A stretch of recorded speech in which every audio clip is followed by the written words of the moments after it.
एक बहुत ही बड़ा चेंज आने वाला है पूरे विश्व की अर्थव्यवस्था में और अमेरिका नहीं चाहेगा कि भारत उससे दूर जाए। यहां पर देखिए श्रीलंका की क्या हालत हो गई है कि वो अपने 51 बिलियन डॉलर के डेब्ट को डिफॉल्ट करने वाला है। भारत के आसपास सभी कंट्रीज का एक सा हाल है और ये एक बहुत बड़े रिफॉर्म की आहट है। नेपाल के अंदर भी हाल ही में उनके बैंक के गवर्नर को हटाया गया है क्योंकि वहां पर भी यही फॉरेक्स रिजर्व बहुत तेजी से गिर गया था। अभी आपको पता पड़ जाएगा ये दोनों चीजें आपस में रिलेटेड है। जो समस्या श्रीलंका के साथ है, नेपाल के साथ और पाकिस्तान के साथ भी वही है। पाकिस्तान खुद भी रेड जोन के अंदर आ गया है और वो भी अपना एक्सटर्नल रीपेमेंट नहीं कर पाएगा। सभी देश दूसरे देशों के अंदर अपने खाते खुलवा के रखते हैं ताकि करेंसी की एक्सचेंज हो सके, यहां से वहां जाकर व्यापार किया जा सके। इंडिया के लिए ये मान लीजिए कि ये एक्सटर्नल डेब्ट है, ये असल में इंडिया का एक बैंक है जिसके अंदर लोगों ने आकर पैसा जमा कराया है। और दूसरी तरफ जो फॉरेक्स रिजर्व है, ये वो पैसा है जो इंडिया ने जाकर दूसरे देशों में जमा कराया है। व्यापार लोग इंडिया के साथ करते हैं, इंडिया दूसरों के साथ में भी करता है। हर दूसरे देश के अंदर बैंक के अंदर इन चीजों को रखा जाता है।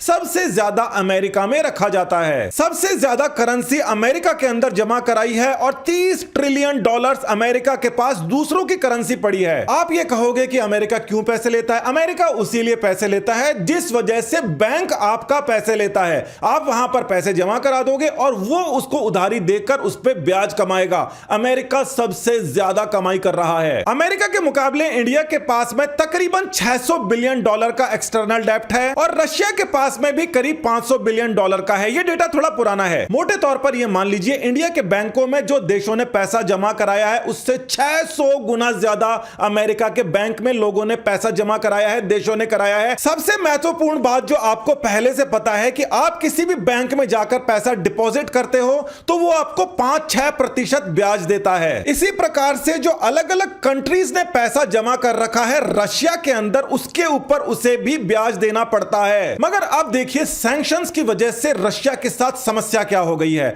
उसके पास पैसा है, वो देना भी चाहता है मगर स्विफ्ट से उसको बाहर कर दिया गया है। यानी कि रशिया का जो पैसा ट्रेजरी के अंदर पड़ा है और साथ ही के अंदर उसके खुद के पास में भी पड़ा है, वो किसी को पेमेंट नहीं कर पा रहा। और ऐसा करने से रशिया एक डिफॉल्टर बन जाएगा, एक बैंकरप्ट बन जाएगा, इसकी अर्थव्यवस्था गिर जाएगी। और सीधी सी बात है, किसी की अर्थव्यवस्था गिर जाएगी, दिवालिया हो जाएगा तो वहां पर कोई भी निवेश करने नहीं आएगा। अब ये रशिया के चक्करों के अंदर श्रीलंका को नुकसान हो रहा है, नेपाल को नुकसान हो रहा है और पाकिस्तान भी मारा जा रहा है। यह बात ध्यान में रख लेना कि इंडिया अगर 2014 के बाद में रिफॉर्म्स नहीं करता तो जो आसपास के देशों की हालत है वो इंडिया की हो जाती। इस समय की सरकार ने जो रिफॉर्म्स करे हैं उसकी वजह से इंडिया सेफ है। तो यहां पर रशिया जो है वो चुप नहीं बैठा, उसने भी अपना एक प्लान बनाया है। सबसे पहला प्लान उसका यह है कि वो अगर इन पैसों को पेमेंट नहीं कर पाया तो वो लीगल एक्शन लेगा वेस्टर्न कंट्रीज के खिलाफ। तो लीगल एक्शन होते हैं वो लंबे खिंच जाते हैं, सबको पता है। और जितनी भी बड़ी एजेंसीज हैं उसके ऊपर वेस्टर्न कंट्रीज का एकाधिकार है, ये भी सबको पता है। मगर रशिया इसके लिए पहले से तैयार था। रशिया यहां पर ब्रिक्स कंट्रीज का एक मेंबर है। ये जो ब्रिक्स कंट्रीज हैं इसके अंदर अलग प्रकार के पेमेंट सिस्टम है, जैसे कि यूपीआई चलता है इंडिया के अंदर,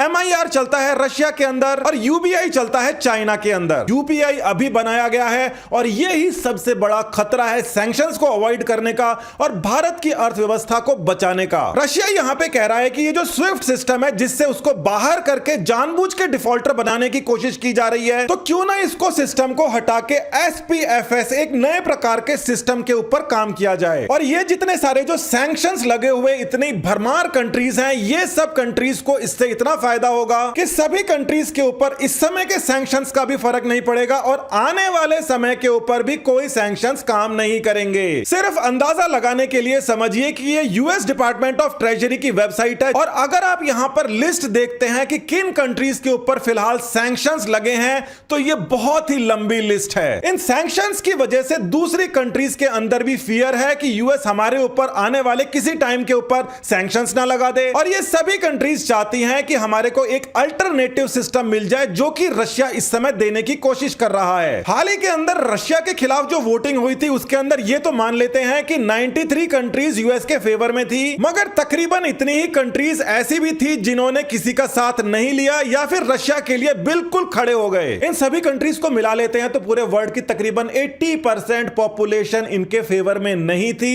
कैसे ना कैसे वो रशिया की तरफ सॉफ्ट कॉर्नर रखती थी। इंडिया की तकरीबन पूरी पॉपुलेशन पिछले कुछ सालों के अंदर जन धन खाते और यूपीआई के साथ में ऐसी तैयार हो गई है और इंडिया के ऊपर इतना ज्यादा विश्वास दूसरे लोग करते हैं कि इंडिया की करेंसी अल्टरनेटिव बन सकती है डॉलर का। स्विफ्ट को रिप्लेसमेंट एसपीएफएस कर सकता है और डॉलर को रिप्लेसमेंट भारत का रुपया कर सकता है। और इसी वजह से अमेरिका के लिए इंडिया इतना ज्यादा इंपॉर्टेंट पार्टनर हो गया है जो आप देख रहे हैं कि ये जो चीज होने वाली है ये होने ही वाली है। नमस्कार, धन्यवाद, जय हिंद।